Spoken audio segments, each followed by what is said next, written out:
Vous avez parlé tout à l'heure ici de déontologie.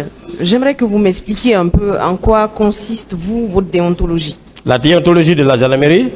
Bon, pas de la gendarmerie, mais du gendarme que vous êtes. Oui.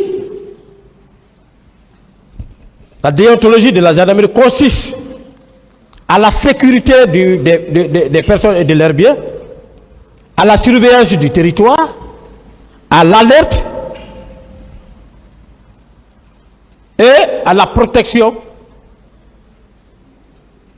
des personnes. Voilà.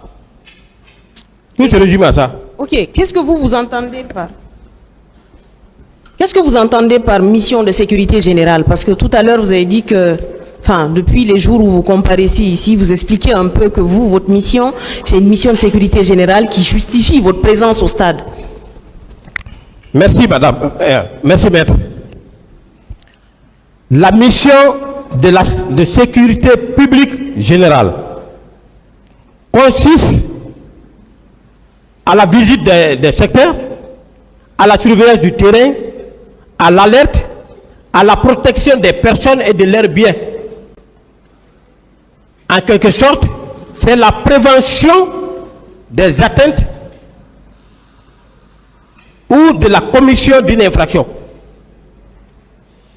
C'est ça qui résume la mission de la sécurité publique générale qui s'oppose à la mission d'ordre général, qui consiste à faire le maintien de l'ordre public qui ne concerne que les unités spécialisées en la matière. Mais, Monsieur Gomou, maître, avec tout ce que vous avez développé sur ce concept de sécurité générale, vous estimez que ce jour-là, vous avez bien fait votre travail? Que vous avez protégé les citoyens? Oui, mais nous, on a fait notre mieux. On a fait notre travail. Votre mieux, c'était quoi, justement? Il y a eu 157 morts, il y a eu des femmes violées, il y a eu des personnes mortes dans des conditions complètement abominables. C'est les observations, ce n'est pas des questions. Vous voulez que j'explique? Oui, expliquez. Voilà, j'ai dit que, en cas de manifestation, nous, les unités qui sont chargées de faire le maintien de l'ordre, ils sont en contact permanent avec les manifestants. Nous sommes à l'arrière-plan. On accompagne pour éviter que des bandits ne tombent sur les paisibles citoyens. J'ai pris même des exemples. Et ça, c'est monnaie courante. Vous connaissez, maître. C'est monnaie courante. Quand il y a manifestation, il y a toujours des déboires.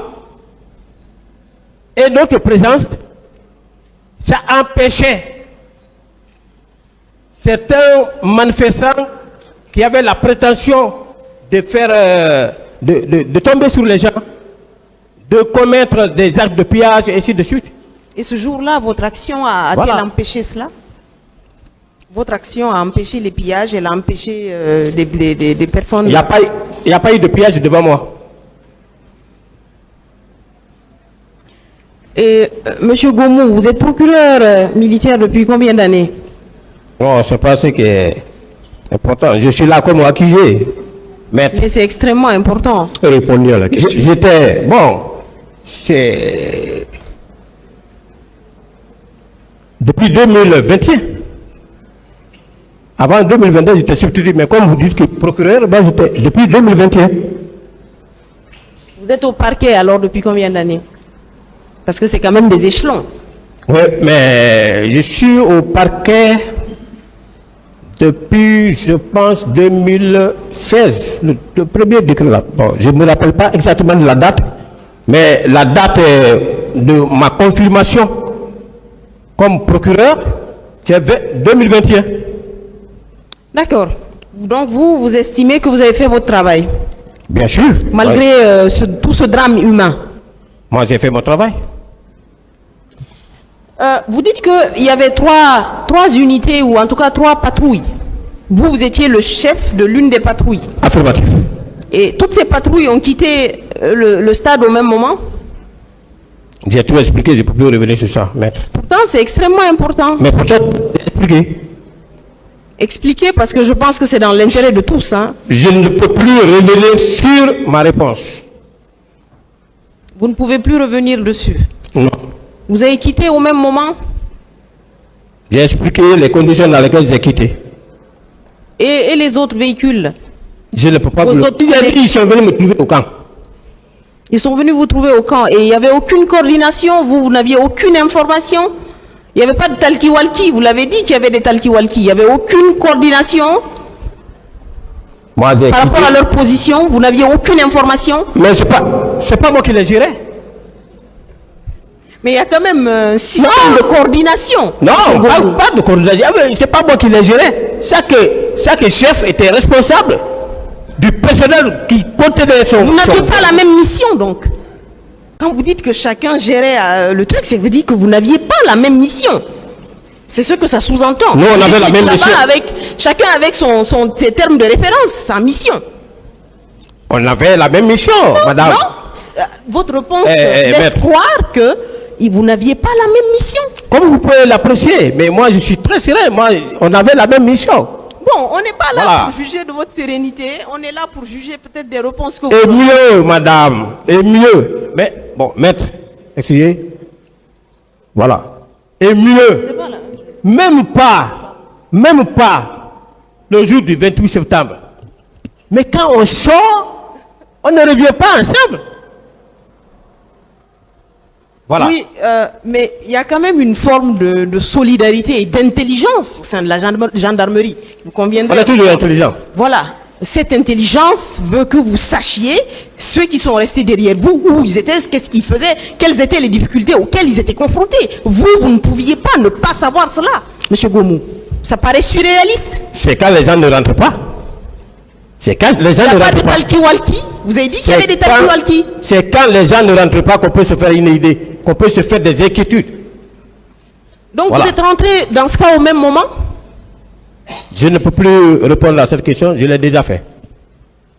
Mais on a l'impression que depuis que vous êtes là ce matin, vous faites ce qu'on appelle de la rétention d'informations et c'est à dessein. Tout à l'heure, il y a un confrère, en tout cas, il y a une question qui est sortie d'un PV où on vous demandait de citer le nom de votre planificateur. Vous avez laissé planer le doute un moment avant de donner le nom de la personne. Vous êtes Mais procureur. j'ai toujours donné le nom de mon planificateur. Et je ne fais aucune rétention d'informations, s'il vous plaît. Moi, j'ai relu votre procès verbal qui date du 2 mars 2015. Là-dedans, sauf si je me trompe, mais je n'ai pas vu le nom de M. Toumba Diakité mentionné. Vous dites simplement que vous êtes arrivé au stade, vous étiez au stade, au moment où vous vous apprêtiez à quitter, il y a un groupe de bérets rouges qui sont arrivés. Ça me paraît assez curieux que vous gardiez une pareille information pour vous. Et qu'aujourd'hui, ici, vous faites un grand déballage en citant le nom du même monsieur. Je peux parler? Oui, allez-y. Mais madame, je vous invite à mieux parcourir mon audition. Faites face au tribunal et calmez-vous. Ouais, mais En tout cas, il y a cette ma partie de votre audition déposition. que j'ai lue. Le nom de Toumba est clairement cité. Là où j'ai dit, quand ils sont arrivés, Toumba est descendu, les éléments sont descendus, ils l'ont encerclé. C'est bien mentionné. D'autres questions? En tout cas, la partie qui a attiré mon attention, c'est la partie où vous dites que vous étiez sur l'esplanade, vous vous apprêtiez à quitter, il y a un groupe de bérets rouges qui est arrivé tirant en l'air. Vous n'avez précisé aucun nom. Revoyez dans les autres copies, chez vos collègues. Vous allez voir, tout ce que je viens de dire là, c'est clairement notifié dedans. C'est clairement mentionné. D'autres questions? Durant les événements du stade, vous avez mentionné ici que vous aviez peur. Vous aviez peur de quoi, justement, Monsieur Gomu? Vous pouvez me faire la lecture de cette partie où j'ai dit que Vous j'avais avez peur? dit ici que vous avez peur. Même hier, vous l'avez dit. Je n'invente pas. Dans vos déclarations, vous avez dit que vous avez vu des hommes arriver et vous avez eu peur pour votre équipe. Comme vous le dites, j'ai décroché. Ce Je matin, n'invente rien. maître, je vais expliquer. J'ai dit que, en matière de mission, d'exécution de mission, il y a ce qu'on appelle le flair de l'officier. L'officier doit être en mesure d'apprécier toute forme de situation devant laquelle il doit se trouver. Si le flair de l'officier manque, vous allez voir même au combat, il y a des gens qui n'ont pas ce flair. Mais ils vont bouger les règlements. Prenez deux commandants d'unité, vous les envoyez au front. Vous allez voir que ceux qui sont habiles vont revenir avec les hommes. Ceux qui veulent faire des actions commando suicidaires, mais ils vont sacrifier leurs hommes. Il y a le frère de l'officier. Encore une fois. Les manifestants étaient armés?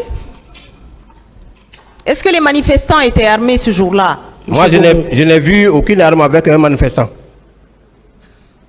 Donc vous aviez peur de vos frères d'armes? C'est vos frères d'armes qui vous faisaient peur, alors? Je n'ai pas de réponse à cette question, madame. Est-ce qu'un élément des forces de défense et de sécurité a trouvé la mort lors des événements du 28 septembre et les jours qui ont suivi, du fait d'un manifestant? Je répondrai à cette question. Vous avez dit ici que chacun avait sa mission. Vous, c'était quoi votre mission exactement? J'ai largement expliqué. Je ne peux plus revenir sur ça. Est-ce que vous trouvez normal que vous, en tant que gendarme, vu tout le parcours que vous avez, que vous tergiversiez ici sur vos réponses, quand on vous montre des photos où un individu, ou en tout cas un Guinéen, un citoyen guinéen est molesté par des gendarmes qui étaient visiblement de votre unité, parce qu'ils portaient les t-shirts noirs de votre unité. Pourquoi vous tergiversez? Pourquoi vous ne dites pas les choses telles qu'elles devraient être? Je peux parler? Oui, allez-y. Bien. D'abord, rien ne prouve que la photo là a été une photo prise au stade du 28 septembre. Imaginez si c'était là. Vous aurez vu beaucoup de manifestants autour. Monsieur Gomou, juste pour un petit Encore une fois, commentaire. écoutez, je n'ai pas fini, madame. À moins que vous me coupez la parole. C'est que vous ne répondez pas à sa question, c'est pourquoi elle intervient pour vous. Parce que vous faites trop de détours. Monsieur le Président. S'il vous plaît, c'est pourquoi elle intervient pour savez, vous. Elle intervient dans ce que vous êtes dans votre réponse. Parce que vous partez ailleurs. Ok. Alors que ce n'est pas sa question. Mais, monsieur Gomou, votre réponse, en tout cas ce que vous dites là, m'amène à vous demander, quelle est vous l'image que vous faites des forces de défense et de sécurité de ce pays, quoi, de la Guinée? Je n'ai pas de jugement à faire sur les forces de défense et de sécurité. Mais pourquoi alors vous jeteriez le doute sur une photo qui circule depuis pratiquement 13 ans? Pourquoi vous jetez le doute sur cette photo-là, qui a commencé à circuler après les événements du 28 septembre? C'est maintenant qu'on m'exhibe une telle photo. C'est maintenant qu'on m'exhibe une telle photo. Cette photo ne m'a jamais été signifiée devant le cabinet du juge d'instruction. Alors que si ça considère une preuve, j'ai bien dit que la preuve, ça commence depuis l'enquête préliminaire jusqu'au jugement définitif. On m'aurait exhibé pour qu'on en discute devant le cabinet d'instruction. C'est maintenant là qu'on m'exhibe la photo, madame. Ok. Monsieur Gomou, madame, après 157 morts, vous avez encore le temps de chercher à savoir si cette photo est vraie ou fausse. Ça veut dire que vous avez un doute même sur les morts, même sur les personnes qui ont été torturées dans les camps militaires, les personnes qui ont été pourchassées dans les hôpitaux. Vous cherchez toujours à garder un doute là-dessus. On ne comprend pas. Vous êtes un procureur militaire quand même. Vous n'êtes pas censé ignorer certaines choses. C'est assez curieux comme ligne de défense. Je n'ai pas compris, madame. Si vous pouvez me reprendre. Je n'ai pas compris. Oui. J'ai pas compris. Jetez un discrédit sur les photos. Vous doutez du fait que vos hommes, ou en tout cas les hommes de votre unité, aient agi ce jour-là en toute intelligence pour attaquer les personnes qui étaient allées au stade. Et même après les événements du stade. Oui. Qu'est-ce qu'on pourrait penser de ça par rapport à vous, votre personnalité? Vous doutez de tout, sauf du fait que vous n'avez rien fait. Je n'ai rien fait. Par rapport à la photo, c'est maintenant qu'on me présente une telle photo. Et c'est les éléments de l'antidrogue qui étaient au stade. Mais pour le moment, j'ai dit que je porte du doute sur la photo là. Aux nombreux manifestants qui étaient au stade, si l'élément qui est interpellé était interpellé au niveau du stade, on aurait vu assez de manifestants en train de tourner autour. C'est ce que j'ai dit, madame. Maître. D'accord. Qu'est-ce que vous entendez par mission régalienne? Votre mission régalienne? C'est une mission consacrée. Et ce jour-là, vous aviez une mission régalienne à aller au stade? Je n'ai pas de réponse à donner. Je l'ai largement expliqué. Je ne peux plus revenir sur ma réponse. Monsieur Gomu, vous dites fièrement ici que vous êtes un bon gendarme, vous avez un bon background. Mais ce que vous dites en même temps ne fait pas rêver, hein, parce que ceux qui vous regardent aujourd'hui, tous ceux qui suivent ce procès, ont envie d'entendre des choses qui sont peut-être différentes. Quand vous dites que vous auriez préféré ne même pas aller au stade, ça veut dire que vous n'avez aucun engagement pour sauver une âme humaine guinéenne. Ça sert à quoi finalement d'être un gendarme? Je l'ai toujours fait. Hein. J'ai toujours sauvé. Vous avez sauvé où et quand? Vous avez sauvé où et quand? J'ai sauvé ici et pendant J'ai pas compris, monsieur. Vous avez sauvé où et quand? Ou bien? Oui, vous avez sauvé où et quand, oui. Voilà. Et à l'intérieur. Au stade du 28 septembre. Ce jour-là, quand vous avez quitté le stade, vous avez appelé les secours, vous avez appelé la Croix-Rouge, vous avez appelé les hôpitaux, vous avez cherché à vous renseigner? Mais ça, madame, ça ne relève pas de ma compétence. Moi, je suis quelqu'un... Ça ne relève pas de votre âme charitable, monsieur Gomu? Ça ne relève pas de ma compétence. Ça ne relève pas de votre âme charitable, monsieur Gomu? Ce n'est pas moi. C'est une compétence. Être un être humain, c'est une compétence. Et un être humain n'a pas de sentiments, vous n'avez pas de cœur, monsieur Gomu? Je peux parler? Oui, madame? Vous n'avez pas d'état d'âme, vous ne vous souciez pas de ce qui peut arriver à vos compatriotes? Je dis, je ne suis pas un homme de zèle. Un homme de zèle. Sauver des vies, c'est du zèle, monsieur. Non, parce que vous dites, vous n'avez pas appelé la Croix-Rouge. Vous avez quelle qualité pour appeler la Croix-Rouge? Ça fait quelle qualité? C'est ce qu'on appelle excès de zèle en matière militaire. C'est-à-dire outrepasser ses prérogatives. Moi, je ne suis pas ce genre de gendarme. Je n'avais aucune qualité d'appeler la Croix-Rouge. Croix-Rouge par rapport à quoi? Vous avez vu des l'événement qui s'est passé à mon absence. Vous les avez vus entrer en train de tirer en l'air. Il y avait des vies humaines menacées. J'ai expliqué, madame, j'ai expliqué, je ne peux plus revenir sur ça. Vous ne pouvez pas revenir sur le fait que vous n'avez rien fait, que vous avez été inactif. Je n'ai pas été inactif. Revenir dessus. Vous avez été actif en quoi, monsieur? Je n'ai pas été inactif. À quoi vous avez été actif ce jour-là? J'ai été quoi actif. Le fait de porter votre tenue de gendarme, en quoi cela a servi à ce pauvre? Mais le gendarme n'est pas un suicidaire. Encore une fois. Moi, j'aurais bien aimé être gendarme ce jour-là. Hein, moi, j'aurais aimé aller au stade. Maître. Moi, j'aurais aimé aller au stade être gendarme et sauver au moins une seule vie. Mais au moins, j'aurais été fier de ça aujourd'hui. Je n'ai plus d'autres questions, monsieur le président. Merci.